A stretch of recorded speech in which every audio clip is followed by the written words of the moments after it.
está muito próximo. Eu quero estar lendo algo na Bíblia Sagrada e quem tem ouvidos ouça. Ouça o que diz o Espírito de Deus. Está escrito assim em Salmos. Em Salmos está escrito no capítulo 51. Capítulo 51 de Salmos, versículo 17. Os sacrifícios para Deus são o espírito quebrantado, a um coração quebrantado e contrito não desprezarás o Deus, ó Deus. Então veja bem, Deus quer que você obedeça a palavra. O sacrifício mais agradável a Deus não é a fogueira santa, não é caminhar a pé para a Trindade, não é subir escadarias de joelho. A Bíblia está dizendo, um coração quebrantado e contrito, Deus não desprezarás. É isso que Deus se agrada. É isso que Deus quer de nós. O coração aberto para Ele. E não para cachaça, não para prostituição. Deus quer o coração aberto para as coisas dele. Embora seja que está ao contrário. O coração do homem endurecer para Deus, para a palavra de Deus, mas está muito aberto para poder aceitar o que é mal. Está aceitando a corrupção, está aceitando a prostituição que está colocando dentro de sua casa através das novelas, está ensinando isso para suas crianças, dando um mau exemplo e querendo ensinar o caminho certo. A Bíblia diz, ensina o teu filho, enquanto ele é pequeno, o caminho certo, para que quando ele crescer, ele não se desvie. Então Jesus ensinou dando exemplo, os pais também têm que ensinar desta tal forma. Não tem como você falar para o seu filho hoje em dia, sejais os meus imitadores, porque se seu filho olhar teu exemplo, teu testemunho, infelizmente ele vai se perder. Ele vai pegar o quimba de cigarro no chão e vai falar, olha papai, vai achar que está certo. Vai pegar a lata de cerveja no chão, vazia, e vai te imitar achando que está certo. Esse testemunho é o que suas crianças estão vendo, a grande maioria dentro de casa. Estão vendo filmes de guerra dentro de casa e saem por aí com a arminha na mão, achando que é legal. Então, meu povo, a Bíblia vai dizer que Deus não despreza quem busca Ele, quem tem o coração aberto para Ele. E o coração hoje em dia de muitos, da grande maioria, está aberto, mas não para Deus, porque para Deus fecharam, endureceram a porta. E Deus quer o coração quebrantado. Vamos ver também no livro de Jeremias, livro de 1 Samuel, na verdade. Olha, em 1 Samuel capítulo 15, versículo 22, está escrito da seguinte forma: tem porventura o Senhor tanto prazer em holocaustos e sacrifícios, como em que se obedeça a palavra do Senhor? Eis que o obedecer é melhor do que o sacrificar, e o atender é melhor do que a gordura de carneiros.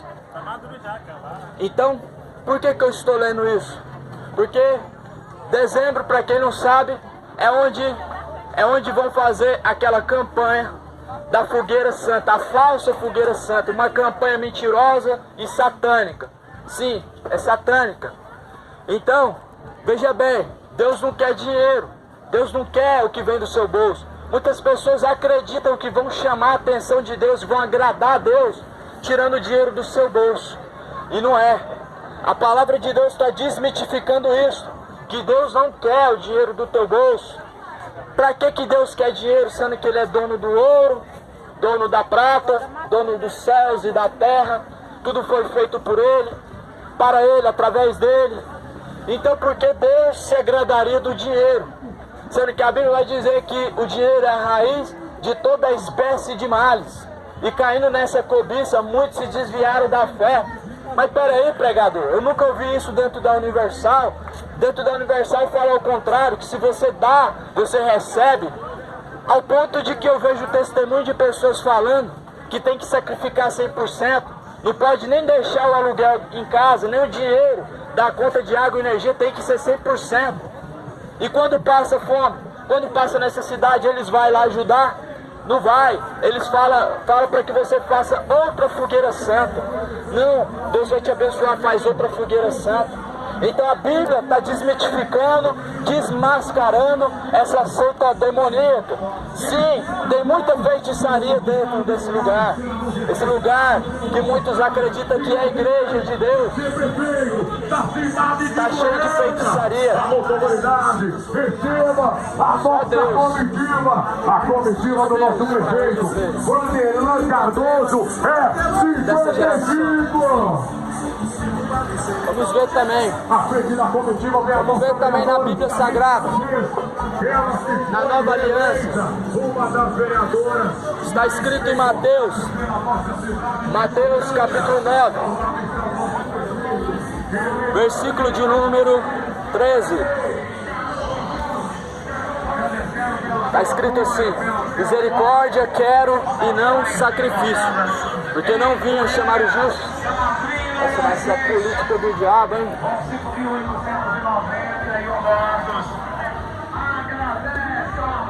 Mateus capítulo 9, versículo 13.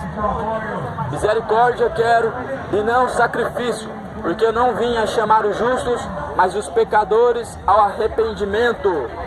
Ao arrependimento.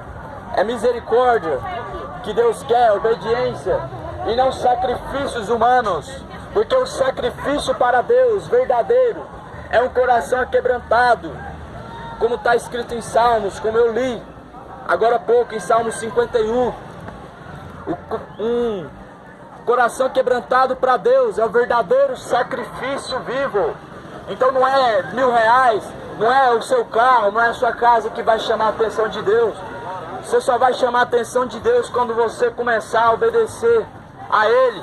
Porque muitos chamam Ele de Pai, mas a Bíblia diz que se não obedecem a Ele, são bastardos. A Bíblia diz que se você chama Ele de Pai, você tem que o obedecer. Você tem que ter reverência a Deus, a Jesus. Se você fala que crê em Deus e não pratica a palavra de Deus, a Bíblia vai dizer que você simplesmente está se assemelhando aos demônios. Sim, está escrito isso em Tiago, capítulo 1, versículo 27. Tiago, capítulo 1, está dizendo que a fé sem obras é morta. A Bíblia diz: tu crês que há um só Deus nos céus e na terra? Tu crês, fazes bem, pois até os demônios o creem e se estremecem. Até acreditar em Deus, até o diabo crê, ou seja, até ele é crente. Falar que é crente, até o diabo é. Porém só não obedece a palavra. Essa é a diferença. A diferença entre ser cristão e ser religioso, ser evangélico, ser católico, é uma diferença muito grande. É uma diferença muito grande. Porque ser evangélico e ser católico é carregar uma religião e frequentar uma denominação.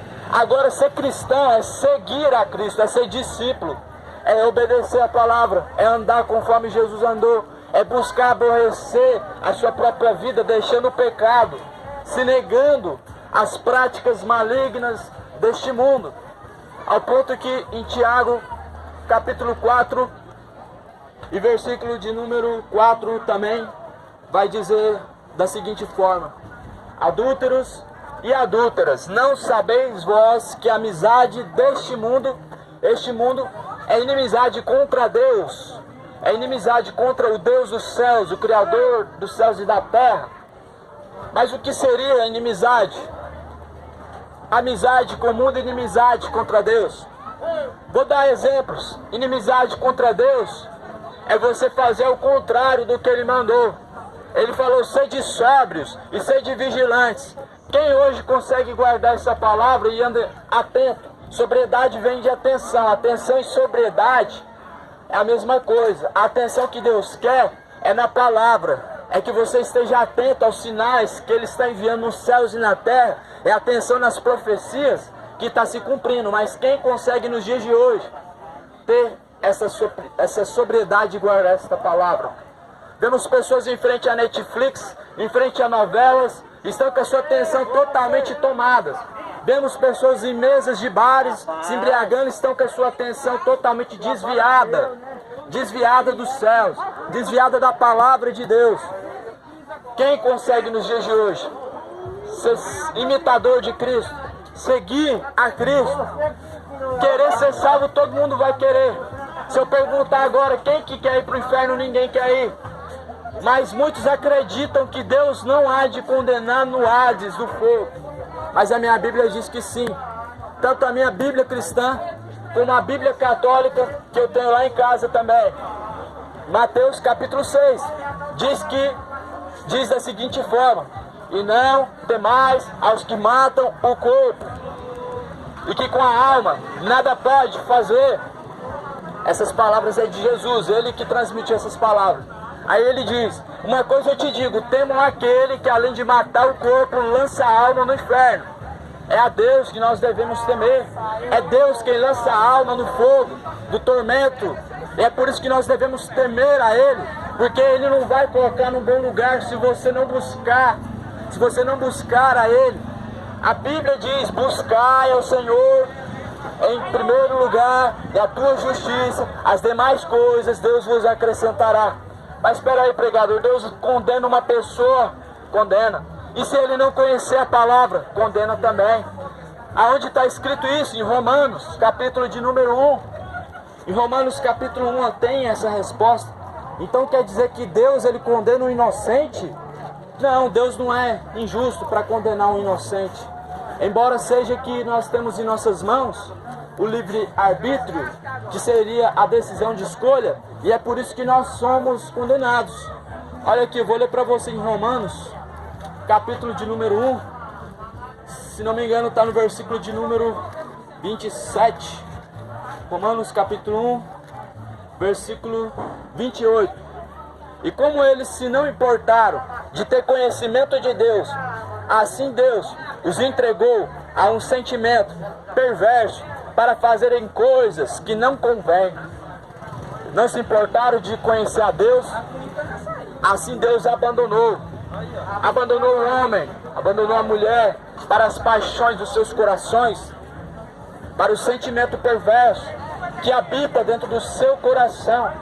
Então peraí, se você buscar o Senhor, a Bíblia diz que encontrará. E buscar-me-eis e me achareis, mas quando me buscardes de todo o vosso coração. Buscar o Senhor enquanto se pode achar, invocar enquanto Ele está perto. Então peraí, se eu buscar a Deus eu encontro, mas a Bíblia diz que como não se importaram de conhecer a Deus, ou seja, não buscaram a Deus, Deus abandonou. É por isso que o mundo está em destruição. Ninguém está vendo isso. Será que é só eu que vejo isso? É por isso que o mundo está em destruição. O mundo está sendo destruído. A terra ela está sendo destruída como a Bíblia falou que ia acontecer, está acontecendo. Rumores de guerra, já estamos ouvindo falar. Estados Unidos, Brasil, tudo envolvido nesse rumor de guerra. Ninguém está falando disso. Estão falando da política, estão falando de futebol, estão falando de quem vai trair quem em tal novela. É isso que o povo está atento, mas não está atento na palavra, não está atento nos sinais que Deus está enviando nos céus e na terra. E Deus está enviando sinais nos céus e na terra. Quem viu lá na Bahia o meteoro que caiu na praia? Quem viu a lua azul no dia do Halloween? O dia que os bruxos se mobilizaram nos Estados Unidos para fazer feitiçaria e amarraram o governo do Trump. Quem viu esse sinal no céu? Será que não estava acontecendo em outra coisa? A sobriedade é a atenção. Jesus quer a sobriedade. Então, essas coisas estão acontecendo. A terra vai passar por uma dor como nunca passou. E vão ser pegos desprevenidos e de surpresa serão pegos, como aconteceu nos dias de Noé. Jesus fala que como aconteceu nos dias de Noé, vai acontecer também nessa geração. Houve uma destruição nos tempos de Noé. A geração inteira morreu, foi inundada pelo dilúvio, a água que Deus enviou dos céus. Mas não foi falta de avisar, não foi falta de aviso que fez com que aquele povo perecesse. Noé constrói a arca. Noé construiu a arca. 120 anos, Noé falando, olha, vai vir o dilúvio aí. O povo olhava, zombava de Noé. Noé todos os dias construindo aquela arca, olhava para aquele povo e falava, vai vir o dilúvio aí. O povo olhava e falava, mas o céu tá azul. Ah, Noé, você tá ficando louco? Você tá ficando retardado, Noé? Noé, você tá ficando fanático demais, não vai cair dilúvio nenhum não. É o que muitos fazem hoje. Não, esse é mais um fanático, é um religioso, é um doido. Não vamos dar crédito. A Bíblia diz que veio o dilúvio. Correram para a porta da arca para tentar se salvar. A porta da arca Deus selou por fora. Ninguém abria aquela porta porque Deus selou. E assim vai acontecer muito em breve.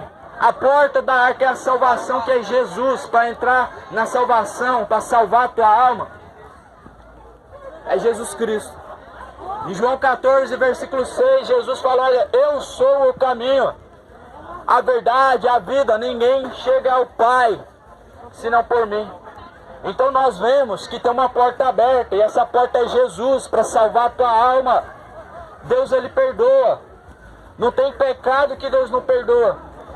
O único pecado está escrito na Bíblia que Deus não vai perdoar, que é a blasfêmia contra o Espírito Santo. Agora, os demais pecados Deus perdoa. Caiu no adultério, talvez sua esposa não te perdoa, mas Deus perdoa. Caiu na embriaguez, Deus perdoa. Talvez você não se perdoa a si mesmo, porque você matou, mas Deus perdoa.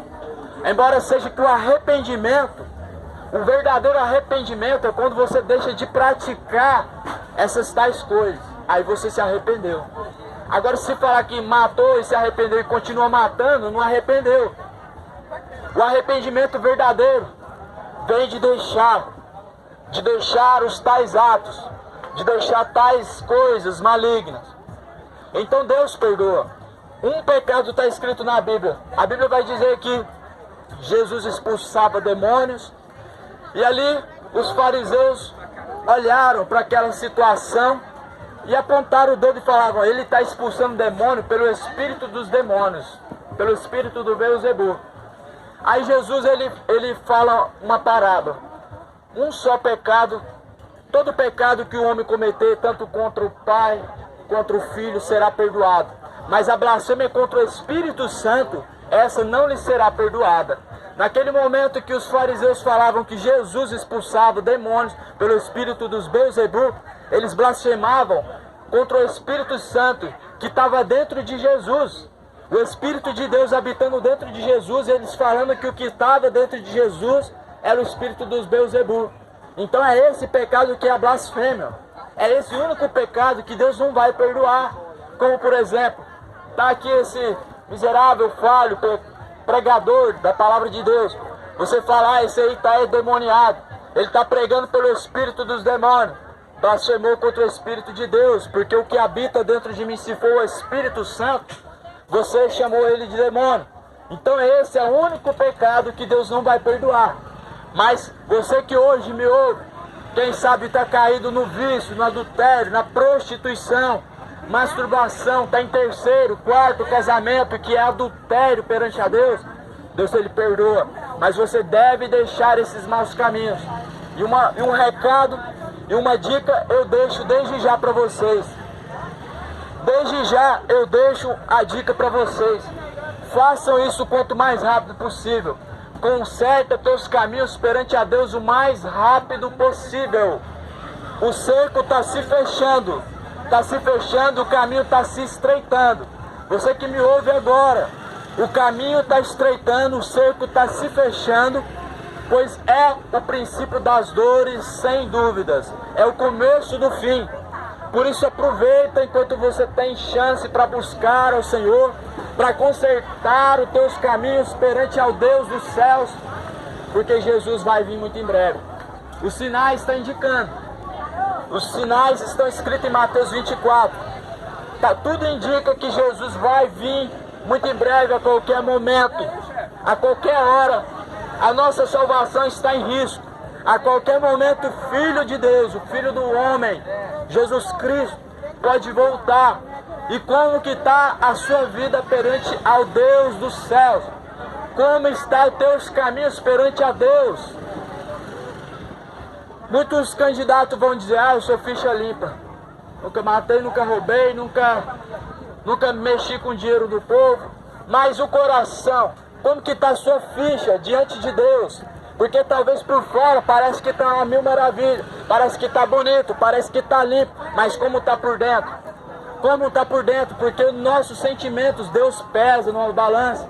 Deus sonda os desejos de nossos corações. E a Bíblia vai dizer que Deus tem em sua mão um livro das obras no qual Ele escreve tudo. Então de repente a sua ficha está suja lá no céu e você está se gloriando porque a sua ficha é limpa na terra. Porque sua ficha está limpa na terra não significa que está limpa nos céus. A lei de Deus não é como a do homem. O homem é corrupto, o homem passa um pano em cima de tudo, mas Deus não deixa passar um tio, uma vírgula, um ponto. E é por isso que Ele quer que você se arrependa. A mensagem é: arrependa-se, arrependei-vos, porque é chegado o reino de Deus, o reino dos céus. Passará os céus e já está se passando. Só não se passará as palavras da profecia deste livro que está se cumprindo.